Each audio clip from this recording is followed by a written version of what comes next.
Red Sox fans have longed to hear it. The Boston Red Sox are world champions.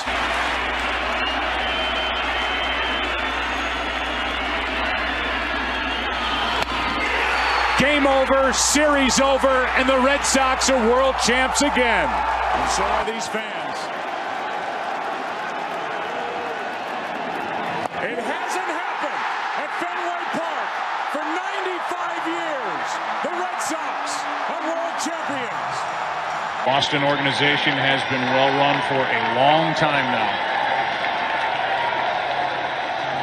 From the top on down, here comes a 1-2 pitch. Red Sox win the World Series. 5-1 the final tonight. And the best team in baseball wins it all in 2018. Sox have won the World Championship. The Boston Red Sox beat the Los Angeles Dodgers 5-1. They win the World Series 4-1. And the Red Sox become the first team in the 21st century with 4 World Championships. Can you believe it? Welcome to another episode of the Pesky Podcast. I am the Ritt, and with me I have a really special guest today, Mr. Joe Bradlee, who is the VP of, well, one of many VPs of the WooSox. Joe, how are you doing? Hey, how are you guys? Thanks for having me on. It's great to be here. Yeah. So Joe, you've been with the Red Sox organization, from the intern back in 2012 till present day. So tell everybody a little bit of how the internship came about. Yeah, I got my foot in the door in the Red Sox organization as a ballpark operations intern back in 2012. I was at Union College at the time, and when I graduated in 2014, they offered me a job back, and I spent the 2014 and 2015 seasons working on the community relations, player relations, public affairs side of things, and when Larry Lucchino stepped down as president of the Red Sox back in 2015 and assembled an ownership group to go ahead and buy the AAA club in Pawtucket, he asked a few of us who were in Boston at the time to go down to Rhode Island and be a part of that transition. And, we knew that McCoy Stadium, which had been home of the Paw Sox for 50 years, was in an old and aging ballpark. And so, when we went down there, we knew that, the franchise had kind of been on rough times for a couple of years and that we were going to need to build a new ballpark. And we did what we could. We did everything we could to try and keep the team there in Rhode Island. But I've since stayed on and been a part of the, transition to Worcester, where we've entered year 3 at Polar Park, and the community has just been amazing. Coming off a season last year in 2022, where we led all the minor leagues, all 120 clubs in paid attendance. And so this community has just been great. We had a great first couple of weeks here at Polar Park too, coming off a really nice weekend. On Friday night, we had our largest crowd, tied for the largest crowd in Polar Park history. So we're off to a great start here in 2023. And again, appreciate you having me on. Yeah, man. So what exactly, how hard is it to be a AAA vice president, to be a AAA manager, GM, the whole 9 yards? Because you got guys that are coming and going at major leagues will. So it's kind of like you guys could be booking down there, and then all of a sudden, okay, for instance, Jarren Duran got called up today. So it's like, man, Jarren Duran was doing amazing. He had, led the team in 10 walks. He was kind of like the fire for the WooSox there for a little bit. Now he gets called up, and you're like, man, is it the next man up, or how does that work for you guys? Yeah, and that's the cool part about coming to WooSox games. You never know who you're going to get to see in Boston. You never know who's going to be making an impact at Fenway next week or in a couple weeks. Jaron Duran started the season with us. He had a great attitude, and like you said, here he is on Marathon Monday, making an impact, smoking that double off the wall today. So, when we see stuff like that, that's just really great to see. He did some stuff for us in the community as well, but kind of behind the scenes. In the brief time he was with us, he met with some local college students here in Worcester. We got May is Mental Health Awareness Month, and so we're doing some things to talk about mental health. Jaron spoke to a group of about 30 or 40 students, along with a few of our players, and then boom, here he is at Fenway today making an impact. So it's cool for the Worcester community to be able to see guys go up and make an impact at Fenway. Yeah, and the Red Sox, this has probably been the most in-depth for quite some time minor league system that they've had, because they've got people, Marcelo Meyer, is ready in a year or two. Rafaela, he's going to be ready to come up. You guys got Brian Mata down there. I seen him when you guys played the Rail Riders, and he just looked amazing. I think it was last year. So it was like you guys got a lot of guys just coming in, but like you sit there and said, you want them to be able to give back to the community and help out the community and help out with stuff. So Joe, how do you figure out like who's the right fit to go and talk to certain things? Like you had Jaron Duran talk. Yeah, well, we've been lucky. We've been fortunate to have such a great group of guys here in Worcester, and part of the reason why we're excited for year 3 here too is because we're able to bring our guys out in the community so much more than we could during COVID. Right? 2021, our first season, really anything that we wanted to do with these guys was completely virtual. Last year we were able to do a little bit more things in person, but it was still a little bit more regimented, still not fully what we were used to in Pawtucket back in 2019, which is where we had our last full season, and we could really bring guys out and about. So I think this year you're going to see our guys out and about in the community a little bit more. We were excited to get them out when we could last year, but there's really not as much restrictions as we had. And so we've been able to do some cool things for our fans too. Before every game, we form a high five tunnel with kids, and kids get to high five the players as they take the field. Just fostering some more player and fan interaction during our pregame and ceremonies, just little things that really mean a lot to folks, mean a lot to fans. We had a Venezuelan and Colombian celebration just last week. We have 5 Venezuelan players on our roster, and we have a couple Colombian players as well. So doing some little things like, with our catcher, Ronaldo Hernandez, who's Colombian, bringing him out and having him interact with the Colombian Consul General who we had on hand. We also had Orlando Cabrera at Polar Park last week, who was the first base coach on that Colombian World Baseball Classic team. And so he knew some Colombian guys on our roster. So just bringing guys like that down to the field, seeing the energy, bringing some of that back has really been exciting and energizing for all of us in the front office.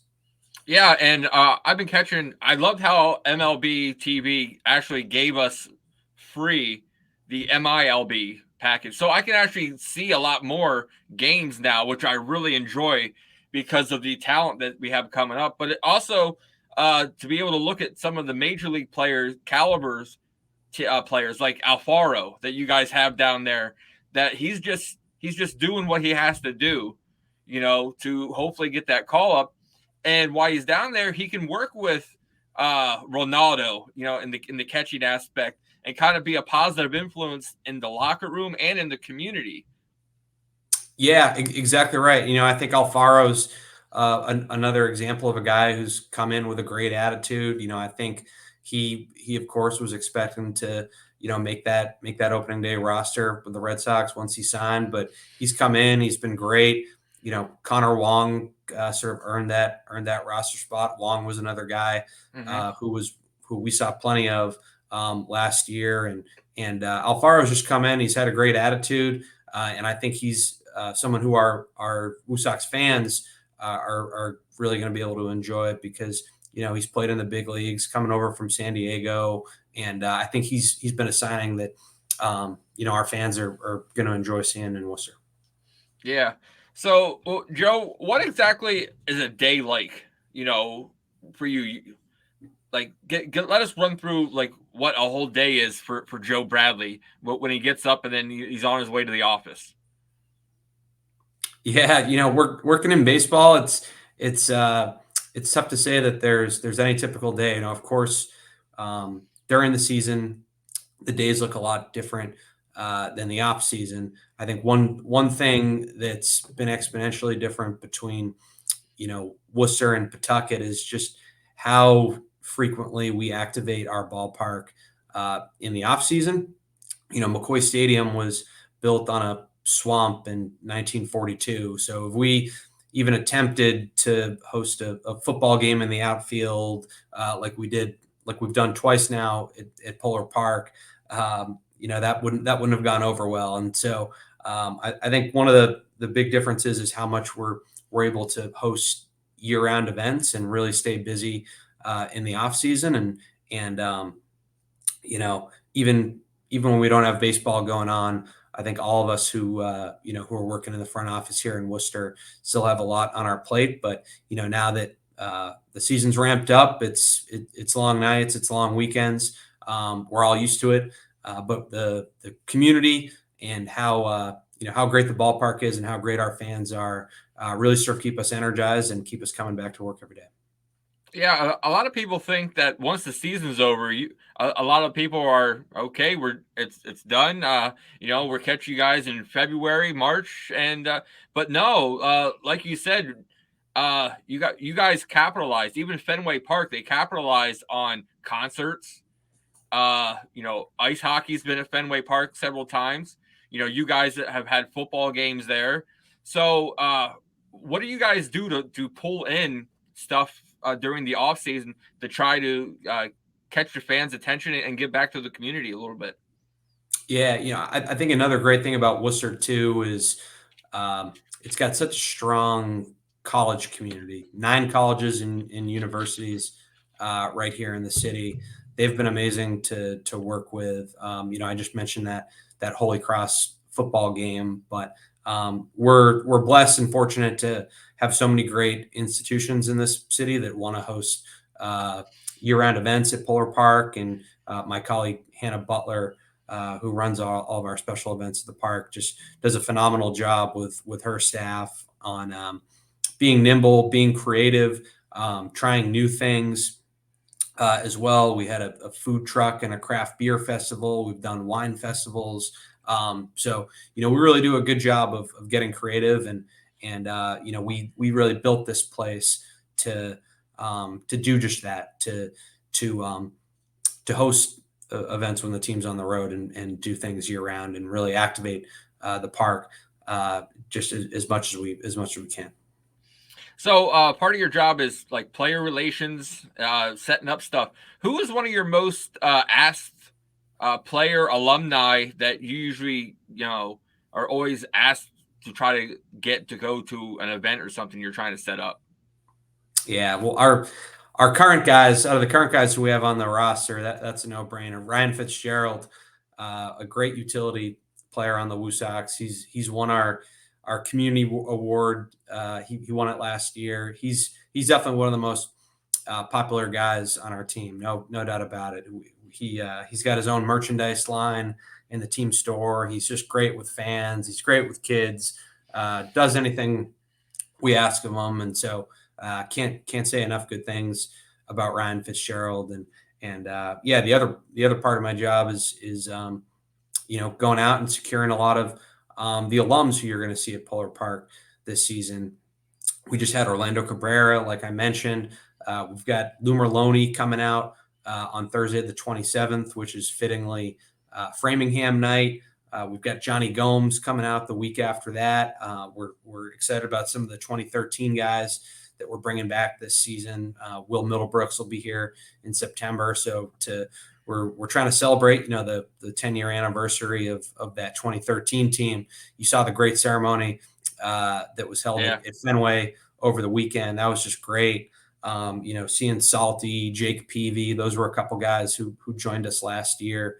And so we've got a great lineup on those Thursday nights, and that's it's been a part of my job, but it's been a fun part of my job, and it's really cool to bring a lot of these guys back who didn't necessarily get the chance to play in a first class AAA facility like Polar Park is, and seeing guys walk in and their eyes light up. It's really cool, and it's fun to be able to talk to them about that stuff. Well, you mentioned the 10-year anniversary of the 2013. Next year will be the 20-year anniversary of the 2004 Red Sox. Is there any plans you guys have, or you could share a little bit that you might have set up for next year? Hey, well, I just mentioned Orlando Cabrera. He lives in New Hampshire. I told him, hey, next year you gotta come back and do some stuff with us for the 2004 team. But that's another cool thing about in working with Charles Steinberg and Larry Lucchino, who were there in 2004, and Larry, along with Theo Epstein, was really sort of the architect of that team, and so getting the chance to work with these guys here in Worcester, I know for sure that they're going to have some great stuff up their sleeves, and I can't wait to see what collectively the players that we bring back, and that was such a memorable year for all of New England. Everybody remembers where they were that day, and you bet we'll be doing some cool stuff at Polar Park to celebrate that. Could you imagine being player relations and having Manny Ramirez on your team? Manny being Manny, that would have been an experience and a job just by itself. Oh yeah. And Manny, he was he had a kid who played for the Brockton Rocks last summer. Him, Pedro, Keith Folk. I think Keith Folk's been on your show before, hasn't he?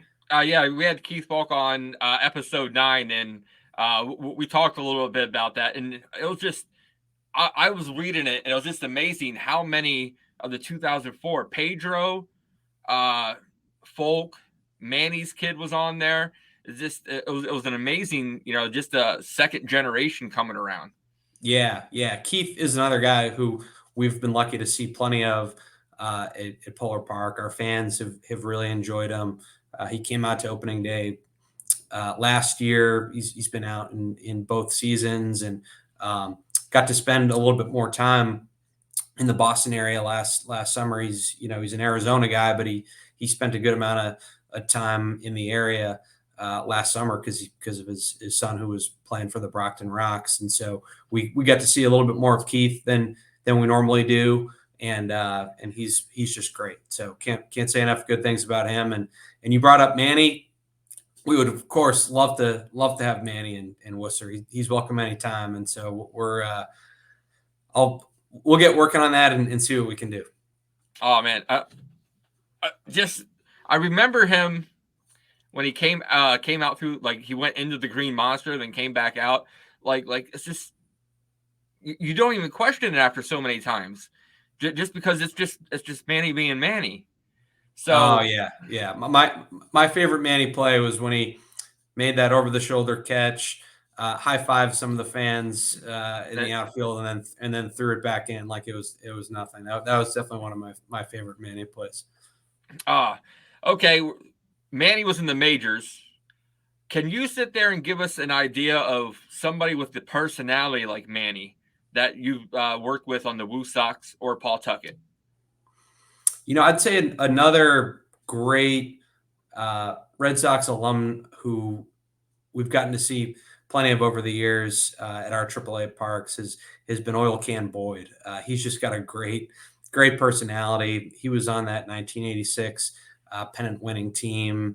and is just a great baseball man. He's got a great sense of humor. He's awesome with fans. He's kissing babies, hugging grandmas, you name it. He's just the best when he comes out in a setting with fans. And he actually came out to Polar Park over the weekend, reached out last minute, said, "Hey Joe, I'd like to come catch a game with some friends." And he came out. We brought him down on the field. Of course, he was teammates with our hitting coach, Rich Gedman, who was the catcher on that 1986 team. And so whenever you get the chance to bring guys back like that, it's always fun to see them interact with some of their former teammates and current guys. And because, a lot of our current guys, sure, some of them have no idea who Oil Can Boyd is, but a lot of them do. And they do get a kick out of seeing Oil Can. So I would say, in my role, out of the guys who, I've sort of gotten to know and get to deal with on a regular basis, Oil Can's right up there as far as great personalities and fun people to work with. This season, you guys opened up the opening day ceremony. You had a really special guest, David Ortiz. How was that? Because Big Papi, he's like a legend wherever he goes. How is that with the crowd going, the fan base, with the whole opening day with him? It was fun. It was just really special. And for those North High School basketball players who had just won the state championship in Worcester, to have them out on the field for the ceremony, and for those kids to get to meet David Ortiz and take selfies with him and shake his hand, that's going to be a day for them that they'll never forget. And so, Big Papi was gracious enough to stop by. He even grabbed the mic and said a few words to the crowd to fire him up before the game got underway. So that was really fun too. And then of course we capped it off with the legendary Bob Cousy of the Celtics, who lives in Worcester, is 94 years old, I believe, but he's still kicking. He looks great. He's come to our opening days before, so having Ortiz and Cousy, two living Boston sports legends, was just really special, and something our fans who were there on opening day, I know they'll never forget. This weekend is really special in Boston area. Marathon Monday, for everything that happened. What does it mean, like, for the WooSox being an affiliate? How do they do anything special like Fenway Park does in Boston? And if so, please explain. Yeah, I mentioned how we certainly want to bring back some of the 2013 players this year, which we are. But if you were at Polar Park over the weekend, we did a moment of silence on the 15th, just to pay tribute to what took place and those who we lost. And so that was one thing that we did over the weekend. But I think with former players, you'll see us do some things throughout the year to really celebrate that 2013 team, because it meant so much to the city. And seeing Middlebrooks on the air today on Nesson, just hearing him tell some of those stories while they were in a rain delay with Tom Caron and Jim Rice, it brought back a lot of memories. So it was certainly a sad day in Boston history, and the Red Sox really played an instrumental role in helping heal the city and get the city through a very challenging time. Yeah, that's one thing I've always said. Sports brings people closer together. And when that happened, the Red Sox, brought the city of Boston closer together. David Ortiz gave I have to say that has to be the greatest speech I've ever heard when he went out there. And it was just amazing how not only did the city, but kind of like the whole state got behind the Red Sox for that run in 2013. So a little bit about the WooSox now. You guys used to switch up your schedules. You guys used to have like a 3-game series, kind of like the majors, but now your guys' series are a little extended. How does that, change your guys' way of thinking and preparing now? Yeah, so when Major League Baseball took over the minor leagues a few years ago, they went from 160 teams to 120 clubs, and so things have just started to look a little bit different at the AAA level than things looked like during my first year at the AAA level, which was back in 2016. I think that some of the changes that they've made schedule wise, our players don't mind necessarily. It cuts down on some of the travel. They know that Mondays are going to be off days for them.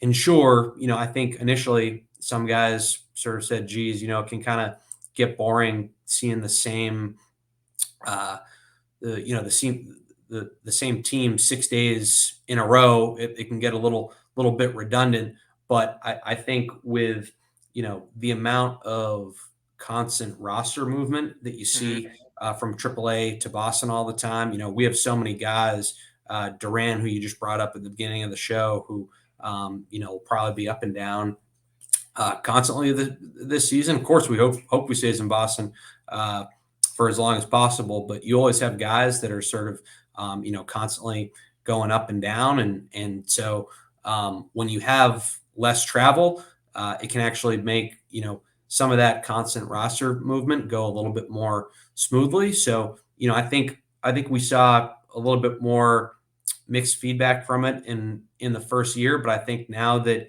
guys have been getting used to it a little more, I think that they really don't mind it. And our fans don't either, so it's been a change that has been welcomed in my opinion. Yeah. I enjoy it more now because for me, instance, I live here in Pennsylvania. When the WooSox come down to play the Rail Riders, before it was chopped up, periodically. Now it's okay. Like I think it's the end of May. I think you guys come. Yeah. Yeah. I know the Rail Riders are coming to town just next week, so maybe you can sneak on the bus and join them, and we'll get you to Polar Park. Oh, I don't tempt me. I got vacation time I can put in, but I love it because I can sit there if I want. I can take my kids to like 4 games out of 6, or 3 games out of 5, where before it's it's hit or miss if I can make time. So I personally enjoy the longer stretch because I get to see, and like you said, you never know. Jaron Duran might be there on a Tuesday, gets called up Wednesday. Bobby Dahlbeck comes back down. So you never really know when or who's going to be there, especially on rehab assignments. Also, I remember going to a game at the Rail Riders where the WooSox played. I think it was Pawtucket at the time, when Dustin Pedroia and Brock Holt were both in rehab assignment at the same time, and getting to see them, was a treat and a half. Couldn't get 5 feet near them, but it was a treat and a half. Yeah, that's great, and we were lucky to see Pedroia in Pawtucket when he was with us for a little bit. Another guy who the Red Sox brought out for that 2013 ceremony. Brock Holt was another player who we just loved. Couldn't be nicer. He was the Jimmy Fund co-captain. Did a ton of work with the Jimmy Fund, and I believe ran the Boston Marathon today. So great for Brock.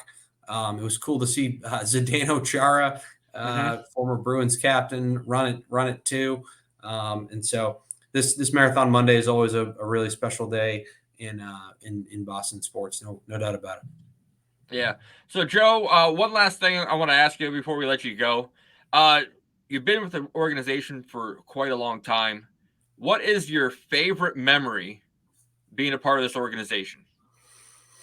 It's got to be opening day 2021 at Polar Park. I left Boston after the 2015 season, like I mentioned, and really just rolled up my sleeves along with so many other of my colleagues to do what we could to build the new AAA ballpark, and really give a jolt in the arm to the AAA franchise that had sort of fallen on tough times. And so to build a ballpark in the middle of the pandemic and finally see so much of our hard work come to fruition, that opening day in 2021 was certainly one that I'll never forget. And just thinking about where we are now, I mentioned how we're coming off a season in 2022 where we were right at the top of the league in paid attendance in all of minor league baseball. It was just been great. It's been so gratifying for all of my colleagues to think about where we were when the franchise was sort of falling on some tough times there, and think about where we are now. And that opening day in 2021 was something I'll certainly never forget. Yeah. So, Joe, I want to thank you for giving us some time and coming on. The floor is yours. I'm going to let you say any final words or where they can see you, get a hold of you, talk to you. The floor is yours. Hey, you bet. I appreciate you having me on. Any Red Sox fans tuning in, we hope to see you at Polar Park this season. We got plenty of fun and a lot of action that you're going to want to see in Worcester this year. And again, we appreciate your support and thanks for having me on. Hey, Joe, any chance we can get you to come back on at a future time? Yeah. Hey, you guys know how to get a hold of me anytime. Happy to help. Hey, thanks a lot, Joe. Great episode. Until you catch you guys next time, this is the Pesky Podcast.